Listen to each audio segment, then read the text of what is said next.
Hello my dear student, कैसे हैं आप सभी। उम्मीद करता हूं आप सब बहुत अच्छे होंगे, स्वस्थ होंगे, मस्त होंगे। मैं प्रमोद कुमार साहनी मैथमेटिक्स में आप सभी का बहुत बहुत स्वागत करता हूं। बच्चों, जैसा कि मालूम है, हम लोगों ने आईटीएफ के ऑब्जेक्टिव क्वेश्चन स्टार्ट कर दिए हैं और उसका एक लेक्चर हो चुका है, जिसमें हम लोगों ने प्रीवियस लेक्चर में उस कुल 12 क्वेश्चंस को डिस्कस किया था।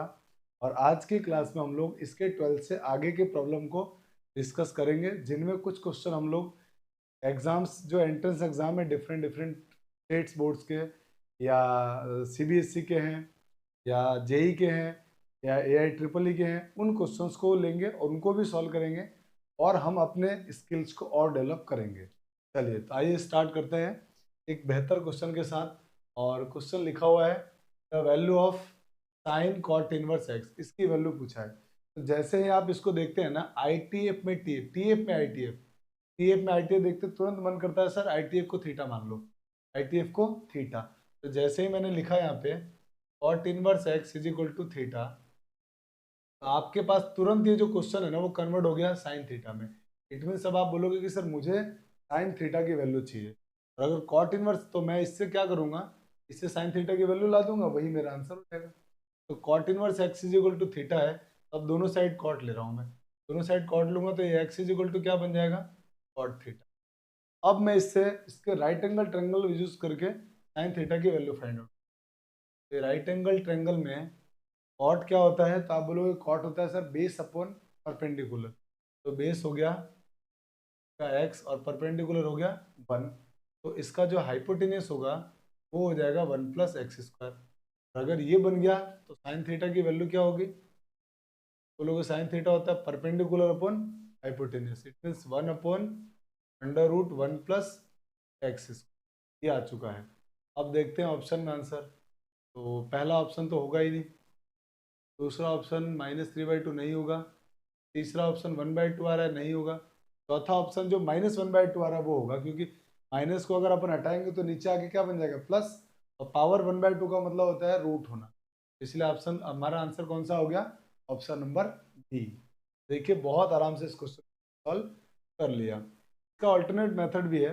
अल्टरनेट मेथड ये है कि आप एक्स की वैल्यू कुछ भी पुट कर लीजिए।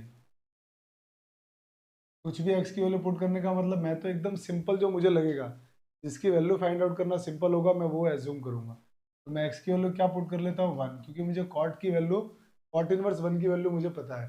जैसे इसमें 1 डालूंगा, ये बन जाएगा मेरे पास साइन कॉट इनवर्स 1। और कॉट कितनी डिग्री की वैल्यू 1 होती है, आप बोलोगे सर पाई/4 की वैल्यू होती है। और साइन पाई/4 की वैल्यू क्या होती है, 1/√2। अब आप ऑप्शन में भी एक्स की जगह पर 1 डालिए, एक्स की जगह 1 यहाँ डालेंगे, ये 1/√2 नहीं देगा, ये भी नहीं दे रहा है, ये भी नहीं देगा, ये √2 देगा, 1/√2 नहीं देगा, ये सिर्फ 1/√2 दे रहा है। इसलिए आंसर हो गया ऑप्शन नंबर। ठीक है, चलिए, तो बहुत आराम से हमने क्वेश्चन नंबर 13 कर लिया। अब आते हैं क्वेश्चन नंबर 14 की तरफ। क्वेश्चन BCECE एग्जाम 2007 का है, बिहार कंबाइंड एंट्रेंस एग्जाम का ये क्वेश्चन है 2007 का। बिहार में एक इंजीनियरिंग, मेडिकल और डिफरेंट डिफरेंट कोर्सेज के लिए एडमिशन के लिए एक एग्जाम होता है जिसका नाम है BCC। उसमें 2007 में क्वेश्चन आया हुआ है, और इस क्वेश्चन को कितने आसानी से हम सॉल्व करेंगे, आइए देखिए। तो क्वेश्चन वाला कह रहा था नंबर ऑफ रियल सॉल्यूशन, इसके रियल वैल्यूज कितनी आएंगी, सॉल्व करेंगे ना, एक्स की जो वैल्यू है ना वो कितनी आएगी, ये क्वेश्चन वाला पूछ रहा है। और क्वेश्चन में क्या गिवन है, tan inverse this plus sine inverse this equal to pi. तो अब आपको इसको देखकर, पाई/2 को देखकर ख्याल आया कि काश, काश या ये कॉट इनवर्स बन जाता, काश ये कॉट इनवर्स बन जाता, क्योंकि हमको मालूम है tan inverse x plus cot inverse x pi होता है। या फिर ये कॉस इनवर्स बन जाता। तो हमारे पास दो चॉइस है, या तो हम इसको कॉट इनवर्स बना लें या इसको कॉस इनवर्स बना लें। तब भी जाके, तभी तो जाके आंसर पाई/2 होगा, क्योंकि पाई/2 दिख रहा है। आपका थॉट प्रोसेस बिल्कुल क्लियर होना चाहिए। जैसे ये टर्म दिखे और पाई/2 दिखा, तुरंत ख्याल आना चाहिए कि मुझे किस में कन्वर्ट करना है, किसमें कन्वर्ट करना है। तो मैं एक काम करता हूँ, ये जो 10 लिखा है ना, इसको कॉस में कन्वर्ट करता हूँ। तो कन्वर्ट करने के लिए आपको पता है क्या करेंगे, लाइन ऑफ थिंकिंग क्या है, तो थीटा मान लेंगे। तो हो गया tan inverse under root x, x+1 is equal to theta. तो यहाँ से मुझे under root x, under root का अंदर मल्टीप्लाई कर दो आप चाहो तो, एक्स का अंदर मल्टीप्लाई करोगे तो बन जाएगा x square plus x is equal to क्या हो जाएगा, टेन थीटा। और मुझे अब क्योंकि कॉस इनवर्स कॉस थीटा की वैल्यू चाहिए, तो राइट एंगल ट्रायंगल बना लो। तो राइट एंगल ट्रायंगल में टेन क्या होता है, परपेंडिकुलर अपॉन बेस। तो परपेंडिकुलर तो हो गया इसका under root x square plus x, और बेस हो गया वन। तो हमारा हाइपोटेनियस क्या होगा, हम लोग का हाइपोटेनियस होता है अंडर रूट इसका स्क्वायर प्लस इसका स्क्वायर, इसका स्क्वायर होगा वन प्लस इसके स्क्वायर से root cancel, x plus x square, ये आ गया हमारा हाइपोटेनियस। अब ये सब आने के बाद अब मैं यहाँ से कॉस थीटा निकाल लेता हूँ। कॉस थीटा क्या होगा, अब बोलोगे कॉस थीटा होता है सर बेस अपॉन हाइपोटेनियस, तो ये हो गया one upon under root one plus x square. ये हमारे पास वैल्यू आ गई है कॉस थीटा की। अब क्या करेंगे, अब यहाँ से थीटा की वैल्यू निकाल लेते हैं कॉस इनवर्स की फॉर्म में। तो अब यहाँ से जब ये थीटा की वैल्यू कॉस इनवर्स में लाओगे, अब ये पूरा बन जाएगा cos inverse one upon under root one plus x square plus plus sine inverse under root x square plus x plus one equal to pi by two. और अगर ये आया है तो आपको मालूम है साइन इनवर्स एक्स और cos inverse, sine inverse something plus cos inverse something equal to pi by two दिया है। तो ये पाई बाय टू तभी हो सकता है जब ये दोनों कैसे हो, इक्वल हो। तो मतलब ये हुआ it is possible only when one upon under root one plus x square x plus x square is equal to under root x square plus x plus one. साथ में ये भी ध्यान रखना इसकी जो वैल्यू होनी चाहिए ना, वो माइनस वन से वन के बीच में भी होना चाहिए। तो हम चेक कर लेंगे वो माइनस वन से वन के बीच, तो झेल लेंगे अपन। तो इसका मल्टीप्लाई कर दिया इधर, तो one is equal to multiply करते root cancel, one plus x square आ गया क्योंकि दोनों सेम है। ये वन और वन कैंसिल हो गया, वन और वन अगर कैंसिल होगा तो इनमें से एक्स कॉमन ले लिया मैंने, कॉमन लेते बनेगा x plus one equal to zero. X की वैल्यू एक तो आ गई जीरो और एक आ गया माइनस वन। हमारे पास दो आंसर आ गए जीरो और माइनस वन। अब ये दोनों आंसर होंगे या कोई एक आंसर होगा या एक भी नहीं होगा, तो हमारे ऑप्शन में जीरो आंसर भी है, वन आंसर भी है और टू भी आंसर है। माने इसके नंबर ऑफ सॉल्यूशन एक भी नहीं होंगे, माने जीरो होगा या वन होगा या टू होगा। तो आंसर तो आया हमारे पास दो नंबर। क्या ये दोनों नंबर आंसर होंगे, जब भी ट्रिग्नोमेट्री इक्वेशंस को सॉल्व करो आंसर लाने के बाद ये वैल्यू उसमें रख के चेक कर लिया करो कि आंसर पाई बाय टू आ भी रहा है या नहीं आ रहा है। जैसे मैंने एक्स की वैल्यू यहाँ जीरो लिखा, जीरो लिखते आपको पता है ये जीरो हो जाएगा, और टेन इनवर्स जीरो जीरो, ये तो पूरा जीरो हो गया। यहाँ जीरो डाला ये जीरो, ये zero, zero plus one one, one का रूट वन, और साइन इनवर्स वन कितना होता है पाई by to. It mean zero तो हमारा आंसर होगा, जीरो तो पास हो गया। अब माइनस वन रखो, तो माइनस वन यहाँ रखोगे तो minus one plus one zero, और टेन इनवर्स जीरो जीरो, तो ये पूरा जीरो।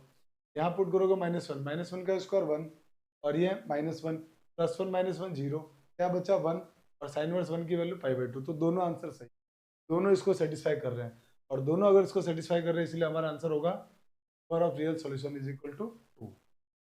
चलिए अगले प्रॉब्लम की तरफ चलते हैं।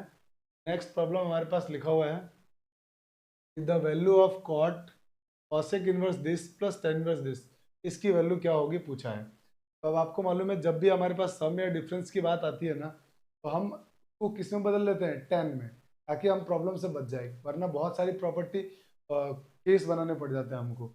हम क्या करते हैं, हमारा सोच क्या है, हम तो ये जो कॉस इनवर्स लिखा है ना उसको टेन में बदल लेंगे। एक काम करते हैं, पहले इसको टेन बनाने के लिए इसको थीटा सपोज कर लो। तो यहाँ पे हमने क्या किया, let cosec inverse five by three, तो मैंने यहाँ से थीटा सपोज कर लिया। और अगर मैंने इसको थीटा सपोज किया है तो अब ये क्या बनेगा, यहाँ से five by three is equal to cosec theta, ये आ गया।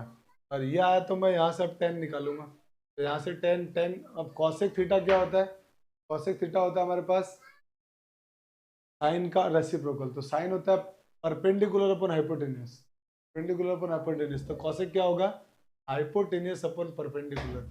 ये फाइव ये थ्री, तो ये कितना हो जाएगा, फोर हो जाएगा। और ये फोर हो गया तो यहाँ से हम क्या करते हैं, टेन थीटा की वैल्यू निकाल लेते हैं। तो यहाँ से टेन थीटा की वैल्यू क्या होगी, perpendicular upon sorry base upon perpendicular upon base, ये हो जाएगा 3/4। 3/4, तो यहाँ से थीटा की वैल्यू क्या आएगी, tan इनवर्स 3/4। हमने इसको ही तो थीटा बोला था, तो इस थीटा की जगह हम ये tan वाली वैल्यू पुट कर सकते हैं। और जैसे ही वैल्यू पुट करेंगे तो ये बन जाएगा cot tan inverse 3/4 plus tan inverse 2/3। अब इसमें फॉर्मूला लगा दो tan a प्लस बी का। यहाँ से क्या होगा, cot tan इनवर्स ए प्लस tan इनवर्स बी का फॉर्मूला लगाने से पहले इन दोनों का प्रोडक्ट करके देख लो, एक से बड़ा है या छोटा है। आप बोलोगे इनसे का दोनों का प्रोडक्ट करने पर एक से छोटा आ रहा है, और एक से छोटा आ रहा है, इसका मतलब नॉर्मल फॉर्मूला, और एक से बड़ा आता है तो आई प्लस वाला फॉर्मूला लगाते हैं। तो इन दोनों को मल्टीप्लाई करने पर एक से छोटा है, फिर नॉर्मल फॉर्मूला लगा लेते हैं, tan inverse x plus y upon 1 minus 3/4 into 2/3। इसको जब सॉल्व करेंगे हम, ये बन जाएगा कॉट tan इनवर्स, तो जरा सॉल्व करो, सॉल्व करोगे तो इसका मल्टीप्लाई 9 और ये 8, 17/12, और ये 12 नीचे वाले 12 से कट जाएगा अपॉन में, ये 3 3 4 जा 12, 12 माइनस 6, 6 हो गया 6/12। ये 12 और 12 कैंसिल हो गया, ये बन गया हमारे पास tan इनवर्स 17/6। जबकि मुझे अगर ये कॉट बन जाता, मैं दोनों को कैंसिल आउट कर लेता। तो मैं एक काम करता हूँ, कॉट और इस tan इनवर्स को लिख देता हूँ, कॉट इनवर्स इसका रेसिप्रोकल कर दूंगा 6/12। तो मालूम है कि tan इनवर्स 17/6 को हम कॉट इनवर्स 6/17 भी लिख सकते हैं।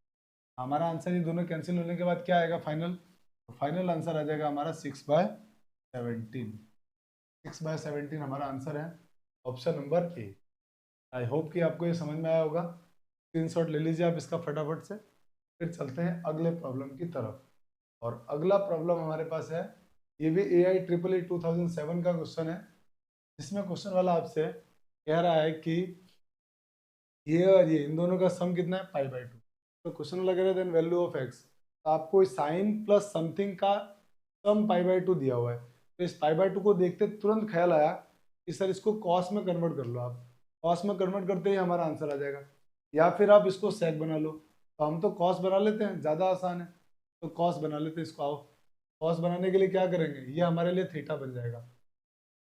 मैं यहाँ पे अब डायरेक्ट कर लूँ, डायरेक्ट, क्योंकि अब तो आपको आता होगा कि हाँ राइट एंगल ट्रेंगल बना के करते हैं। तो मैं राइट एंगल ट्रेंगल यहीं पे तुरंत बना रहा हूँ।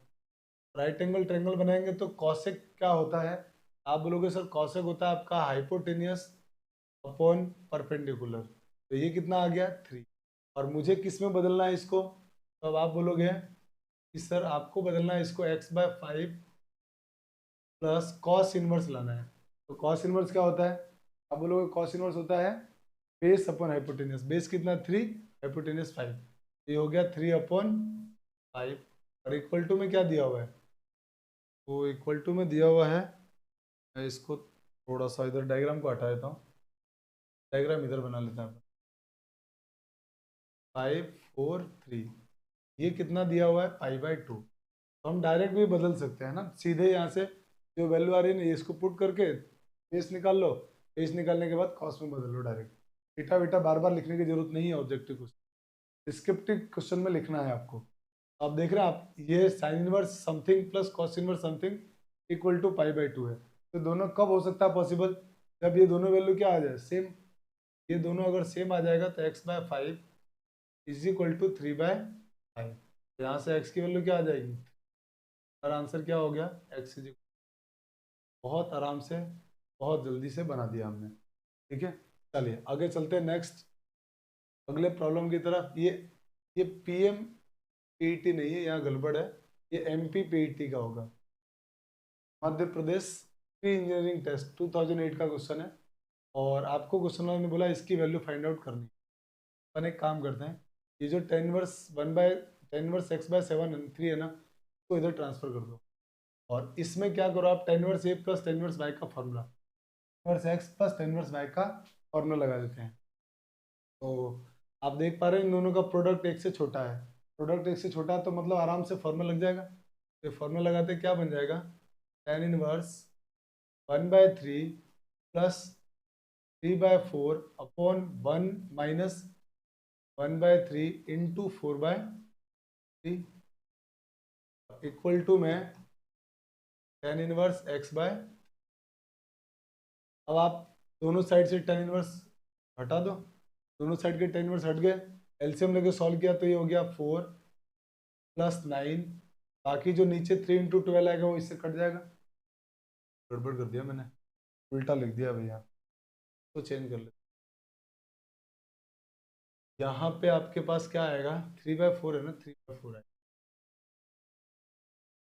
यहाँ तक की चीजें क्लियर। अब इसको मल्टीप्लाई करोगे तो 3 2 जा 12, 12 माइनस 3 ये आ गया 12 माइनस 3, बाकी 12 12 ऊपर नीचे कट गया, इधर 10 वर्स हट चुका है, x/3 आया। अब यहाँ से अगर मुझे x की वैल्यू फाइंड आउट करनी है तो 3 का इधर मल्टीप्लाई हो जाएगा, ये बन जाएगा 3 4 प्लस 9 13 इंटू ये 3 इधर जाके मल्टीप्लाई डिवाइडेड बाय 9, ये 3 से कट जाएगा, इससे 3 टाइम्स, आंसर हो जाएगा 1/13 सॉरी 13/3। देखो आंसर क्या आ रहा है, तो ऑप्शन नंबर डी आंसर हो गया। बहुत सिंपल, बहुत आराम से, अगर कॉन्सेप्ट क्लियर है, बेसिक्स अच्छे हैं तो बहुत आराम से क्वेश्चन बन जाते हैं।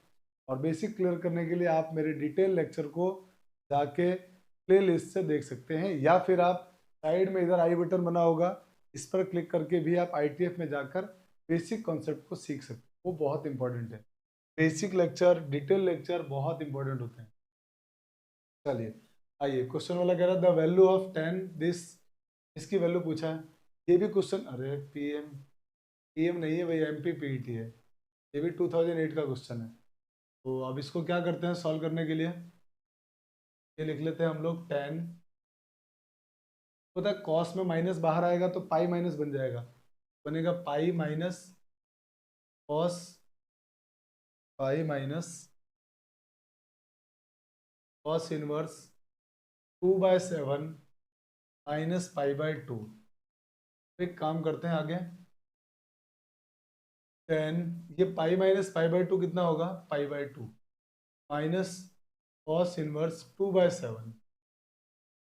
अब आपको cot sorry tan 90 minus theta दिख रहा है, क्योंकि ITF क्या होते हैं, सारे ITF थीटा होते हैं, तो tan 90 माइनस थीटा क्या होगा, कॉट थीटा, ये बन जाएगा कॉट, और थीटा की वैल्यू कॉस इनवर्स 2/7। अब आपको लग रहा होगा कि काश ये कॉस बन जाता या ये कॉट बन जाता, ठीक है, तो बना लो, या फिर आपको दिख रहा है ना ITF को थीटा मानते हैं, तो इस ITF को क्या मान लो आप, सीधे थीटा, थीटा मानते क्या हो जाएगा, cos inverse 2/7 is equal to theta.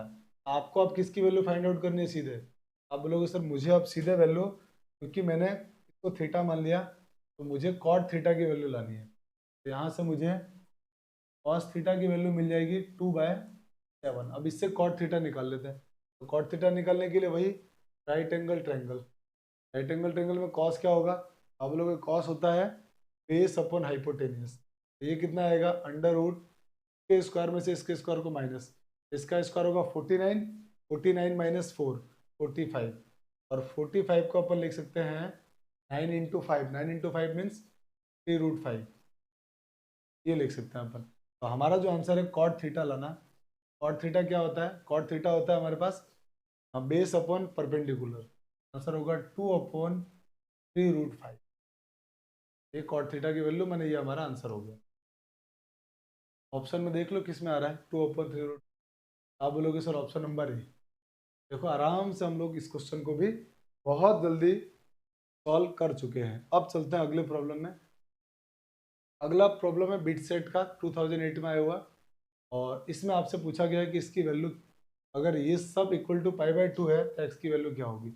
आपको तुरंत समझ में आएगी, सर पाई/2 को देखते ही मुझे ख्याल आता है कि साइन या कॉस है ना, तो दोनों को मतलब साइन साइन है ना, तो इस पाई/2 को देख के ख्याल आया कि दोनों में से किसी एक को कॉस बना दो, इसको कॉस बना दो या इसको कॉस बना दो, किसी एक को कॉस बना दो। तो मैं जैसे मान लो इसको कॉस बना रहा हूँ, अगर मैं इसको कॉस बनाऊंगा तो आप बोलोगे सर ये कॉस में बन जाएगा cos inverse under root 1 minus 3/x का होल स्क्वायर। इतना मैनिपुलेशन आपको आता ही होगा, मैंने कॉस इनवर्स को साइन इनवर्स बना दिया, प्लस अब आप बोलोगे ये हो गया sine inverse 4/x is equal to pi, अगर ये ऐसा बन गया है तो अब हम जानते हैं कि cos inverse something plus sine inverse something is equal to pi तभी पॉसिबल है जब ये दोनों क्या रहे हो, सेम रहे हो। जब ये दोनों सेम रहे हो तो इन दोनों को इक्वल कर दीजिए। आप करेंगे इक्वल तो ये होगा √1 minus 9/x² equal to 4/x। अब इसका दोनों साइड स्क्वायर कर दो। दोनों साइड जैसे स्क्वायर करेंगे तो 1 minus 9/x² equal to 16/x²। ये 9 वाला इधर आके प्लस हो जाएगा तो ये हो जाएगा 1 is equal to 16/x² plus 9/x²। ये 1 इज इक्वल टू हो जाएगा 25/x²। इट मीन्स यहाँ से x² की वैल्यू आ जाएगी 25, x की वैल्यू हो जाएगी आपकी +-5। x की वैल्यू +-5 आई है, ऑप्शन में केवल 5 है तो इसका मतलब डेफिनेटली जो x इज इक्वल टू -5 रहा होगा वो इक्वेशन को सेटिस्फाई नहीं कर रहा होगा। या आप चेक करके देख लेना, अगर ये सेटिस्फाई नहीं कर रहा है तो आंसर क्या हो जाएगा, x इज इक्वल टू 5। तो ये हमारा आंसर है। x की वैल्यू -5 रख के देखना, इसको सेटिस्फाई नहीं करेगा। तो ये हमारा आंसर हो गया x इज इक्वल टू। ठीक है, चलिए अगले प्रॉब्लम की तरफ चलते हैं। अगला प्रॉब्लम क्वेश्चन वाला कह रहा है कि the solution of the set equation this tan inverse x is equal to 2 tan inverse x। तो अब आपके मन में ख्याल आ रहा होगा कि काश ये भी साइन इनवर्स में बदल जाता तो क्वेश्चन हो जाता। आपको ये बात याद रखनी है कि जो 2 tan इनवर्स x होता है ये साइन इनवर्स में क्या होता है, तो ये साइन इनवर्स में होता है 2x/1 + x²। और 2 tan इनवर्स का फॉर्मूला कॉस इनवर्स के फॉर्म में होता है 1 - x²/1 + x²। और सेम ये tan में क्या होता है, ये होता है tan inverse 2x/1 plus 1 - x²। तो ये बात आपको याद रखनी है, और अगर आपको ये बात याद है बहुत आराम से क्वेश्चन बन जाएगा। साइन इनवर्स x और 2 tan इनवर्स x होता है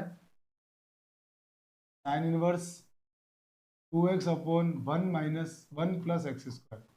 अब दोनों साइन इनवर्स कैंसिल हो गए, दोनों तरफ साइन लिया अपन ना, साइन लेते साइन इनवर्स कैंसिल, क्या बचेगा यहाँ से x is equal to 2x/1 + x²। Cross multiply कर दो इसका इधर तो होगा x + x³ is equal to 2x। अब आगे इस 2x को इधर लाओ, 2x इधर लाओगे तो कितना होगा x³ - x इक्वल टू 0। ये 2x इधर आकर माइनस हो गया, x - 2x - x। अब आपको इन दोनों में से कुछ कॉमन आता हुआ दिख रहा है, आप बोलोगे सर x कॉमन आ रहा है, x² - 1 इक्वल टू 0। जब आप इसको 0 के इक्वल पुट करोगे तो x की वैल्यू 0, और इसको 0 के इक्वल पुट करोगे तो x की वैल्यू क्या होगी +-1 आएगा। तो हमारे आंसर कितने आ गए 0, -1 और +1। इसको हम लिख सकते हैं x कर्ली ब्रैकेट में -1 0 1। ऑप्शन कौन सा आ गया हमारा, नंबर सी में तीनों आ गए। तो ये हमारा आंसर हो गया, और ये क्वेश्चन भी बिट सेट 2007 का आया हुआ है, आप इसका भी स्क्रीनशॉट ले लीजिए। चलिए, तो अब आपने इसका स्क्रीनशॉट ले लिया होगा। आज की क्लास में हम लोग यहीं तक पढ़ेंगे, 22 क्वेश्चन हमने डिस्कस कर लिए। नेक्स्ट क्लास में हम लोग इसके आगे 20 से आगे के प्रॉब्लम को डिस्कस करेंगे। ठीक है बच्चों, चलिए तो मिलते हैं नेक्स्ट क्लास के अंदर। Thanks for watching. अगर चैनल पर नए जुड़े हैं तो लाइक शेयर सब्सक्राइब जरूर करें। ठीक है, चलिए मिलते हैं नेक्स्ट क्लास में। जय हिंद।